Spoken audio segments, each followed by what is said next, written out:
Hello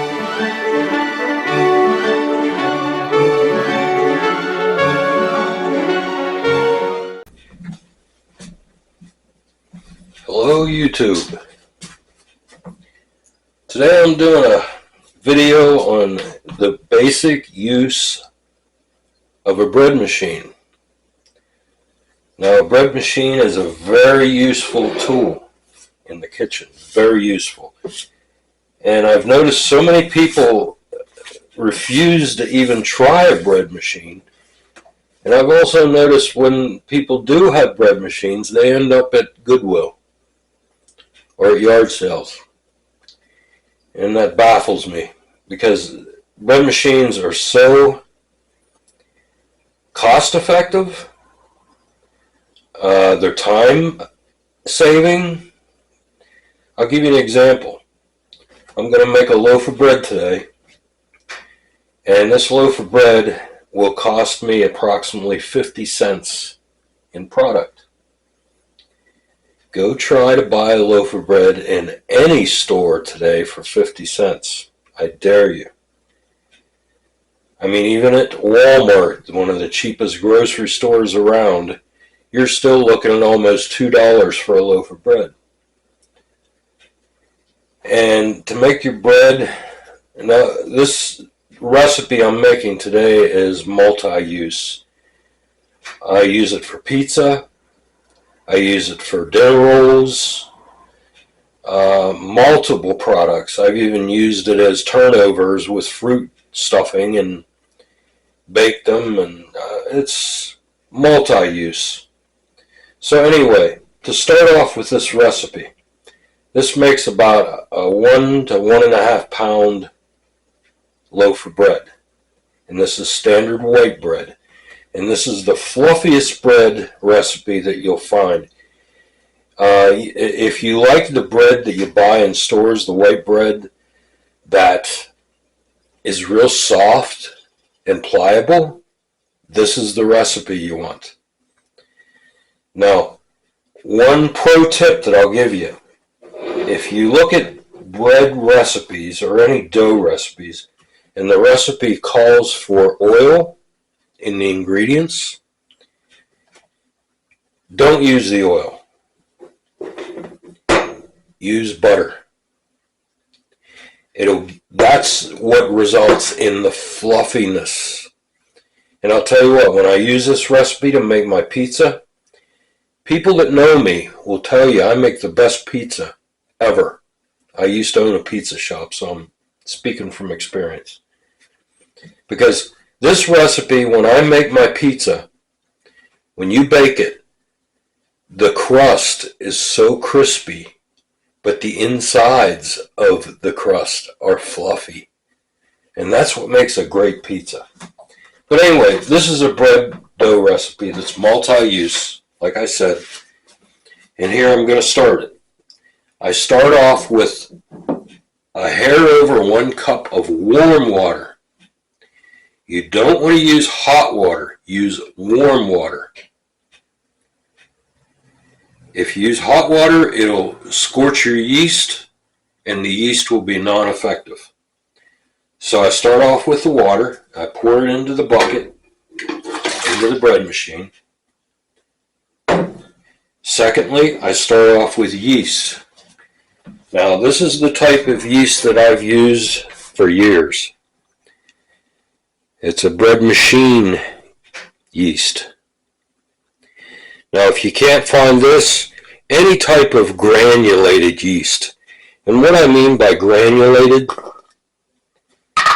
if you can see the texture of this. Now, this recipe I use calls for about 1.25 tablespoons of yeast. So I eyeball it in the palm of my hand. And you see what I mean by granulated? See how it almost looks like sand. But there's what you want for your recipe. That's about 1.25 tablespoons. Put that into the water, into the bucket. Now, yeast needs to be fed to activate. Now there are multiple ways to activate yeast. I choose to use sugar. Now in this recipe I use about a quarter cup of sugar. Quarter cup. Now if you choose to, you can use honey, agave, any type of sweet product. I've even heard of people using like fruit juices. But stick to the standard recipe and you will be pleased. So there's a quarter cup of sugar, white sugar. Add that into the bucket.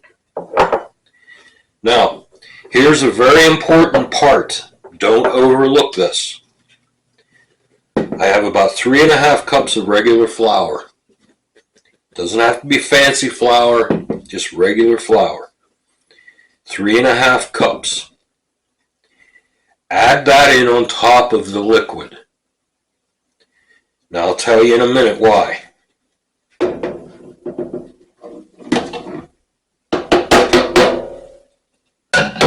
Now you added your flour. Now comes time for the salt. Now this is why you add the flour on top of the liquid first. Because if you add the salt into the liquid before the flour, the salt has a tendency of stagnating the rising action of the yeast.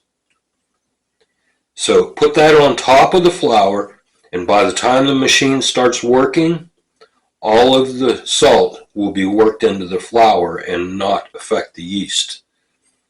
So there's about 2 teaspoons of salt. And I use kosher salt, but you can use table salt if you choose to.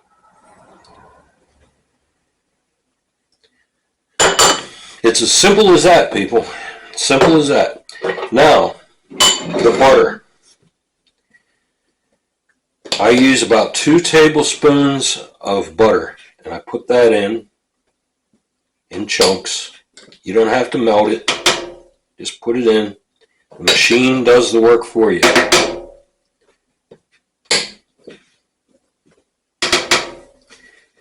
If you try this at home, you're going to be impressed. All the bread machine recipes call for oil, and I'm telling you, I've done it for years. I've never been happy with the texture of the result of using oil in the recipe. Butter is the key. Butter. Now that you have all your ingredients added, it's time to select the cycle. Now, all bread machines are basically the same. They all have the same cycles. I like to use the French bread recipe. So what you're going to do is you're going to select the cycle that you choose. That's your choice. And what will happen is the bread machine will go through 2 initial cycles. First of all, it'll mix. And as it's mixing, maybe give it about 5 minutes, and you'll want to look in at the dough itself. And you'll see it mixing, and you'll want to touch it. And if it feels too sticky for you, this depends on the humidity of the day also, people. If it feels too sticky, like if it's sticking to your fingers and not coming off, add just a pinch more flour until that stickiness goes away. You want it to be smooth to the touch. That's part of a successful baker, is learning to feel. Now, like I said about the humidity of the day, if it really affects the baking and the end result. If it's a humid day, you'll probably have to add more flour to your mix. Just pinchfuls at a time. If it's not a humid day, it'll probably end up the texture that you want it. Ideally, non-humidity is the key thing for baking bread or any type of dough. Okay, So what I'm going to do is I'm going to select my French bread cycle, and I'm going to press start. And you can hear it kicked in. Let it go through that cycle. It'll go through the mixing cycle, and then after the mixing cycle's done, remember this, it'll go through a rising cycle, which takes about 45 minutes. And what's nice, another benefit about the bread machine is the rising cycle actually supplies a little bit of warmth in the box, which helps to stimulate the dough and make it rise better. Now, here's an option that you have. You can either let the machine finish the baking totally, and it'll have a finished product come out of the bin, or what I do a lot of times is I'll let it go through its first two cycles, which is the mixing and the rising.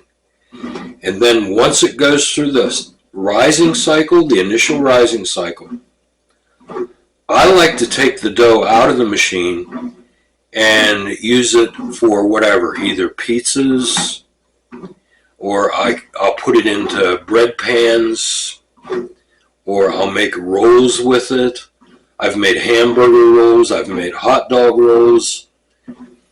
And then you shape the dough when you take it out to whatever, however you plan to use it, and you let it rise again. That's important. Don't forget that step. And cover it with a towel to keep the air away from it. Let it rise again till it's doubled in size. That's important. Keep an eye on it. Doubled in size. It usually takes about a half an hour to 45 minutes for that process. And then bake it. Now, I bake my bread at 380 degrees for about 20 minutes, 20 to 25 minutes. And you'll know the bread's done when you look in at it and it has a golden brown crust on it. You'll know it's done. Remember, 380 degrees for about 20 to 25 minutes. Okay, people, I hope this helped you out. Dive into the bread machine thing. You know, it's really beneficial to you. Cost effective, time saving, it does all the work for you. And the product is unbeatable. You'll love it. You'll stop buying bread at Walmart or anywhere else for that fact. Y'all have a great day.